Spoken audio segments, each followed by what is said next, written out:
Hello, uglies. Today I am recapping the latest episode of Dragula Titans Season 2 Supervillains. I have a lot to say, so without further ado, let's get into it. The Titans assemble in the lab after the shocking extermination of Sigourney Beaver at the hands of Eva Destruction. And Eva is a little smug. As we discussed last week, Miss Beaver shot herself in the foot in the cauldron. And Abora says she's had private conversations with Sigourney that prove she's a manipulative person. Spill the tea. JK points out that all the finalists that are left have never been in the semi-finals before. And that's kind of nice, isn't it? We love an underdog storyline. By the way, how are we almost at the finals? Cynthia tells Abora that she wants to see her do something different this week because it's all the same. And I don't agree. Cynthia, I love you, but Abora has absolutely murdered this season. She has 2 wins. Come on. JK says in confessionals there may be some projection going on. Cynthia is picking apart other people's drag because she's not so confident in her own run. And this continues later. At that moment, the Boulets appear on the screen, and they announce that for this week's floor show, the Titans will be transforming into larger-than-life, bloodthirsty villains. Supervillains, I might add. They need to conceptualize and create a villainous look with their own signature power. You know what's a bit of a shame this season? We only saw Vander Von Odd twice as an exorcister. There haven't been that many fright feats. As the monsters prepare, they chuckle at Cynthia's isms. She's such a quirky artist, you cannot help but love her. Real eyes, real eyes. I love when Cynthia said she's putting an end to beauty standards, and JK is like, you're certainly defying beauty standards right now. The whole vibe was a little cuckoo. Abora went completely wacko using her drill, building a little fort, and then attaching random pieces to her head. Oh, and don't forget Sandra, her black mannequin. JK was crawling across the floor, like what is happening? So on the main stage this evening, the Boulets are giving their signature look in supervillain form, and we are also joined by extra special guest judges Todd McFarlane and Steve Orlando. So the floor show theme is supervillains, and I gave my top 2 to JK, crediting Drag Looks here on Instagram. This was so cool and creepy, it was giving me Predator. However, I do want to acknowledge how incredible Abora's trick was. You cannot tell me they're always doing the same thing. In the Boulets' deliberations, they say that there were some issues with Abora's outfit and originality. However, the flying was an ambitious risk. They did not understand what Jaharia was supposed to be or the theme of her villain. They say Cynthia did good tonight, but she hasn't been amazing all season long. Does Cynthia deserve to make the finale when she has no wins? They say JK has changed the narrative of this season and shown the most growth across Dragula history, and I agree. Eva delivered supervillain energy in both the look and the performance. They touched on how gagged they were that Eva was able to exterminate Sigourney without shedding a single tear.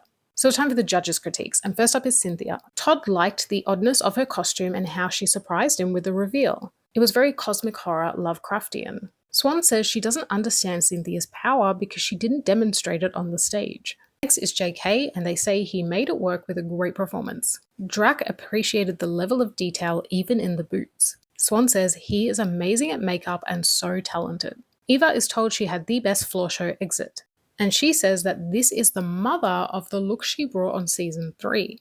She gave drama and theatrics. Jaharia is told that her supervillain was very standard, especially in the color palette that she chose. And Drac was confused who her supervillain was, not understanding that it was her. It needed a lot more detail than it had.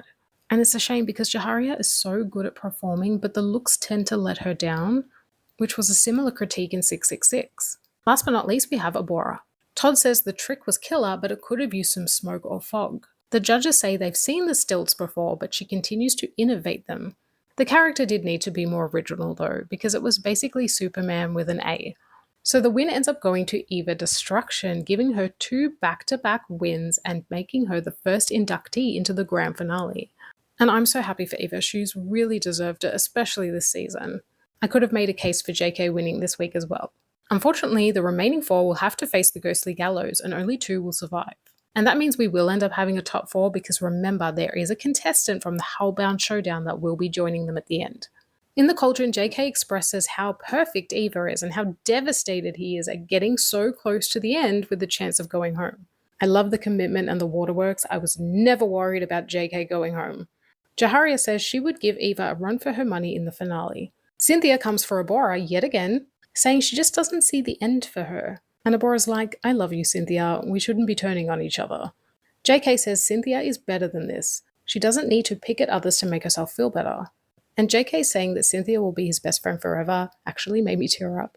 Back on the main stage, the four must ascend the Staircase of Souls to the Ghostly Gallows, but they can only do it 2 at a time.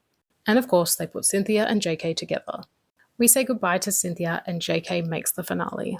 What a redemption from season 5. This is someone who has worked so hard. And I love Cynthia, but out of the 2 of them, JK deserved it more. And so Jaharia and Abora ascend the Staircase of Souls to the Ghostly Gallows. Jaharia drops and we keep Abora. And thank God, because Abora totally deserved to make the finale. Our 2 Titans 1 contestants made the finale in Titans 2. And I'm not even mad because they deserve it. Can I be team all of them? Because this top 3 feels so correct. The Boulets go on to reveal the final challenge of Titans Season 2. They will need to conceptualize and create 4 looks representing the 4 horsemen of the apocalypse: conquest, war, famine, and death. And this is so cool. We have never seen a finale like this. They get an entire month in between to create their looks, which is fair because this is no mean feat. And the Boulets also reveal that a 4th competitor will be joining them and they'll find out who at the Last Supper. And did you notice that they weren't really surprised? This is probably because Zava or Jade leaked the Hellbound showdown. And I really don't think we'll see Zava or Jade at the Last Supper. And so for the final Hellbound showdown, we have Blackberry and Sigourney Beaver giving their own interpretations of Supervillain. I love Blackberry's look. It was very Silent Hill F meets Kill Bill. Sigourney looked gorgeous as well, but I wasn't really sure what she was supposed to be. I'm getting sort of Egyptian villain of time. Sigourney beats Blackberry, ensuring that she will face off against Cynthia and Jaharia at the Last Supper. Do I agree with this outcome? I don't know. However, as the Boulets said this is the last Hellbound showdown, I'm guessing the format will be different in the Last Supper. There are 3 left after all, not 2. I wonder if the contestants will have to vote for who gets to make the finale. And I'm guessing it'll be Sigourney because of the drama and the storyline, but maybe not. Maybe the fellow contestants won't want her. I don't know what the format is yet, I'm just guessing. And so, my friends, what did you think of the semi-finals? Did you agree with the winner of the challenge? Did you agree with who won the Hellbound showdown? And did you agree with who went home? And who are you rooting for to win this season? Are you Team Abora, Team JK, Team Eva Destruction, or Team Mystery Contestant? Next week is the Last Supper, and I do not tend to recap reunions, so you won't be getting a video from me. But as always, let me know all of your thoughts, and I will see you in 2 weeks when we crown a winner.